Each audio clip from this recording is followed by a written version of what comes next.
Hey guys, so we just got the announcement for 17.2 and there is a lot to this workout. What I've tried to do in terms of a breakdown is set up 3 sort of avatar athletes, and you guys can try to place yourself into one of the 3 categories and make your approach based upon what we talk about for that group.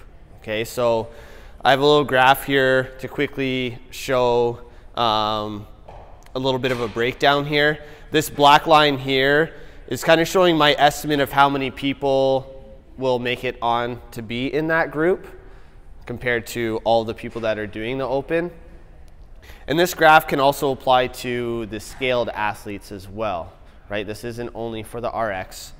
So the A group getting up to 68 reps, which is completing the 2 rounds of the toes to bar or knee raises, and working into that 69th rep would be the first rep into the dumbbell walking lunges of the bar muscle up round or the pull up round.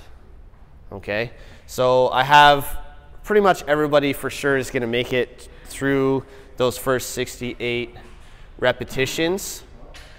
And then we're going to hit a big wall of people that kind of drop off. So we'll have a bunch of people, we're going to be able to get through our 50-foot dumbbell walking lunges. Then we get back to our bar, and the pull-ups or the bar muscle-ups are going to be a big separator in this workout.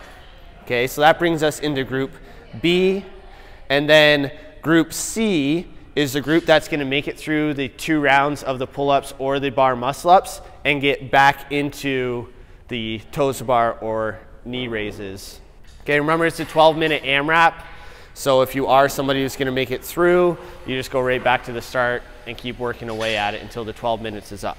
So group A, some tips. I kind of named this group the bar muscle up or pull up hopefuls.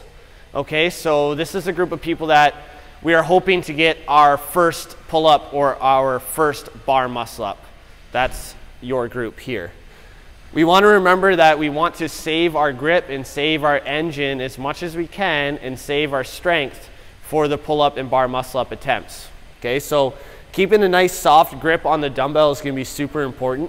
We might even elect to drop at the 25-foot mark, shake it out, and then go back.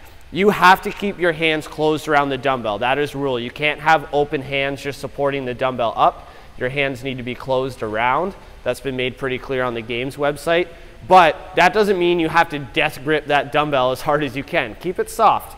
Just hands around so that you can show control and walk with that. Second bit, we don't want to have any fails on the bar. So if you're doing toes to bar, we don't want to fail any reps. So a breakup strategy is going to be very, very important. Do not get greedy. This is not where the workout is. Okay, we're trying to get that first pull up or first bar muscle up. Third bit, we might elect to break up the dumbbell power cleans. As an idea, we could do 5, take a break, then do 3, keep them on our shoulders, and do our 25-foot dumbbell front rack walking lunge. When we get to the 25-foot mark, we can set it down, shake it out, bring it back. As an idea.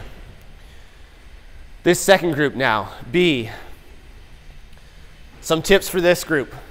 We are definitely going to be getting into the pull-ups and bar muscle-ups, and our hope is to make it far into those rounds. So we're going to want to break up the toes to bar right away. This is not the workout for you guys. It's going to come down to the bar muscle-ups and the pull-ups. Okay, so don't get greedy here and blow yourself up. Second tip for the bar muscle-ups, are you going for 2 rounds? Right? Are you for sure going to make it through the first 16 and make it back for the second round? Or are you somebody just trying to make it as far into that first round as possible?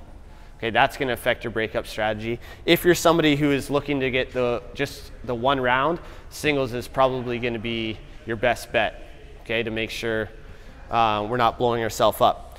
If you're doing singles, remember to jump into the rig a little bit, right? Don't start from a dead hang. Jump in a little bit. Get that kip going so that you can get up on top of that bar. Third bit, breaking up the dumbbell front rack and the power cleans on round 2 is definitely going to be a great idea. Save your gas a little bit. Again, getting through the toes to bar rounds isn't going to be too much of a stretch for this group. So just pacing out when we get to the bar muscle up so that we don't blow ourselves up is going to be a great strategy. The final group that we have here is a group that is hopeful to get through the 2 rounds of the toes to bar or knee raises and the 2 rounds of the bar muscle ups or pull-ups, and we're gonna end up back to our toes to bar or knee raises. For this crew, this is gonna be an elite crew. We're looking for the transitions to be fast and efficient. I remember watching Cara Webb last year on 16.2 with her toes to bar. She had a strategy that she would do 5 toes to bar, drop through the bar, turn around and come back at the bar right away and do 5. And she kind of just went back and forth, back and forth, back and forth to keep herself moving. This is gonna be a great strategy for this group too. Instead of dropping, stepping back, shaking out, and then trying to get momentum going. So you just slide through, turn around and come right back to it. On the bar muscle ups and the toes to bar, try to stay as long as possible. When we get tired, sometimes things get a little bit shortened up when we start pulling way too much with our arms. Let those hips do the work. Bar muscle up is a swinging and kipping skill just as much as it is a pulling skill, right? So make sure you're using that kip as much as you possibly can, especially in the early rounds. This crew, we're probably gonna be able to kip so high that our arms end up straight at the top on our bar muscle ups. Keep that for as long as possible. Keep that pressing endurance from getting gassed out by just barely getting over and then a big strict press to the top, okay? So as we can see, these are just 3 general groups that I've created. Your approach and your breakup strategy and your prescription is going to be completely individualized to you. So just make sure you ask the coach. We have a warm-up on the board for you guys to go through. But again, there may be some pieces depending on which group you fall into that we need to add or subtract for you. Okay? Good luck. Make sure you communicate with your coach before you start and communicate with your judge so that they know your breakup strategy and can keep you on pace.